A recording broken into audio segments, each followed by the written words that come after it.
said something really interesting though prior to going live on the webinar when we talked earlier today. You said something that I wanted to talk about. You said there's a lot of luck in this business. I'm kind of paraphrasing what you said. You said there's a lot of luck in this business. Sometimes you just get lucky and you land particular placements here and there. But when you learn the business, and I think you said something like when you learn to crack the code, then things get a lot easier. Can you talk about what you meant by that? What do you mean by, what does it mean to crack the code of the licensing business? And I apologize, but I've got to put these sunglasses on. I can't even see you right now. The go for it. So looking fresh. Yeah, thank you. Now I still can't see you, but at least the sun's on in my eyes. What do you mean by crack the code of the licensing business? I mean, I think it refers, first of all, to what you were saying that we were talking about earlier. There's luck in this business, but that's my 2 cents on the whole thing. First of all, you build your own luck. So, I mean, of course, there's like straight luck, like something that, like, for example, that placement I did on Ubisoft, that was lucky. I mean, it was lucky that I got to do the video tutorials. You know, they did an open casting call and they chose me. They could have not. I mean, they chose me, of course, because I was probably the right person, and amongst the candidates, they felt like I was the right person. But it's like, not because I was the most, you know, I wasn't Steve Vai or, you know, Joe Satriani. They didn't need, like, it's not just about, that was a little lucky, you know, I just got that. And it was a great experience that you cannot control, something that you cannot control, you know. But then after that, what you can control, if that, besides doing what you were supposed to do, I mean, you were hired to do, you know, build a relationship with whoever is in charge in this case, or can make a decision, and you give them what you have, but also that it's like, what do you have? Because like a lot of people, I mean, and me included, when I was at the beginning, I didn't have much to show. In theory, I could do it because I knew I could do it, but you also need to have something. And that's part of the hard work, you know. I know I can do some things, but until you do them and you show other people that you can do them, that you have a credibility, it's all about that, you know. So hard. That's the other part. It's hard work. It's like, yes, it's luck, but if you put a lot of hours into your work and making sure your tracks sound great, they're original, but they also fit in a certain style, and you know, they can be used and placed for visuals.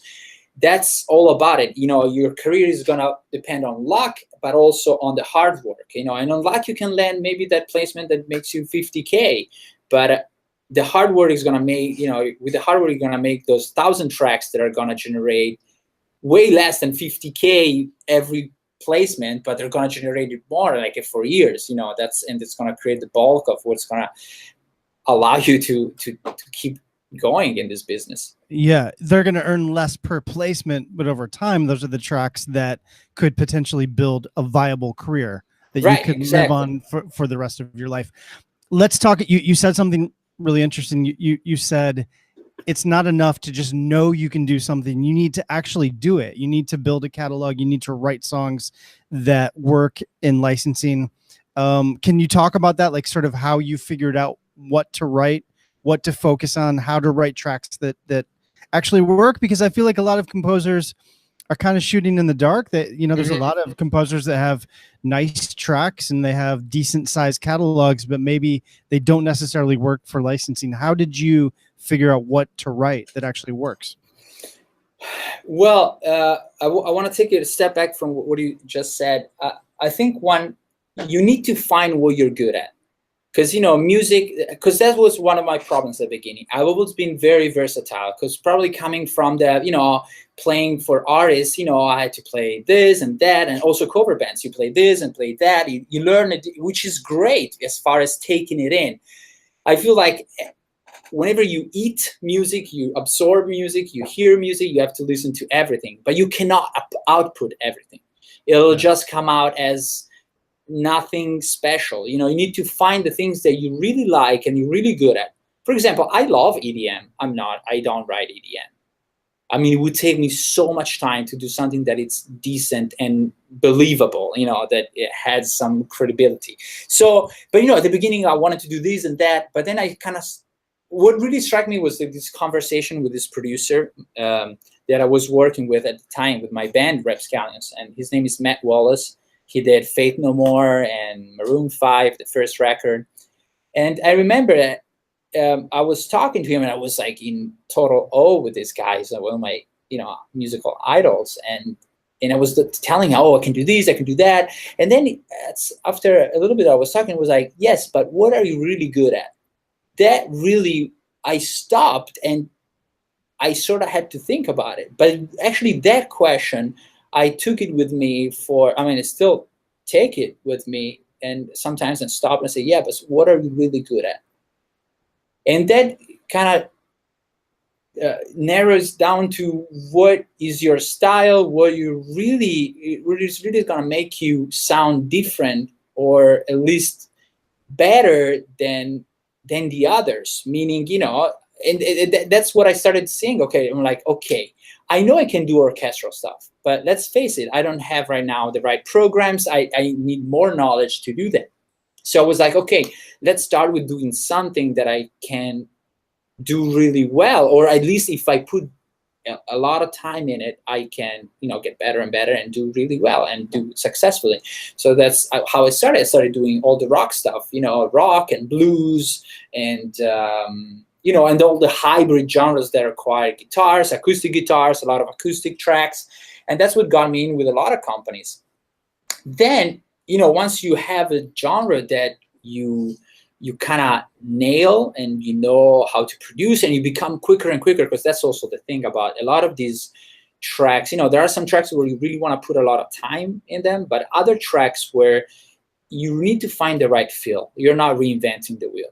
You're just trying to find what works for that specific TV show or for that specific job, for whatever it is. It could be a commercial, or you just need to find, because basically what you're doing, you're supporting the visuals. You're not writing concert music where, you're not just writing music for yourself. You're writing music that works with the visuals. And that's something that we have to keep in mind always. Because, we always want to do the cool thing or the different thing, and sometimes that's very successful, but sometimes you also gotta find the right blend of what it's new and what works and what doesn't. Because a lot of times you want to try something. I'm actually right now working on a demo, and I tried something that's a little different. I kind of like it, but I don't know if other people are gonna like. So I'm like trying to evaluate what's the line. Are they gonna perceive it that way? Is it really gonna help the visuals? Because that's the question, the main question. So I think we have, as writers for visuals, even if you write for tracks that are not married and it's not scoring, but you're writing tracks that are going to a library or your own libraries and then get licensed, you have to keep in mind where you want to place them and how they can serve the visuals, because that's the whole thing. That's what you have to keep in mind always and always. How and that's, if you watch a lot of TV or commercials, depending on the market you want to go into, I recommend watch that. You want to get into reality TV, watch reality TV. It helped me a lot. I never watched reality TV, I gotta be honest. But when I started working in that business, I started watching it, and besides finding some shows that I really like, I started understanding why editors and music editors started using those tracks in those situations and what could work. What I was expecting, but also I was not expecting. Like, oh, look at that! Like a track like this can be used for this. I can write. Next time I'm going to write something similar to that. You start expanding. It's like a language, basically. You're learning a new language. Music is a language. And you learn how to use certain words in certain times and expand your vocabulary and the way you can build things. And that's it, pretty much. I hope I didn't digress too much. No,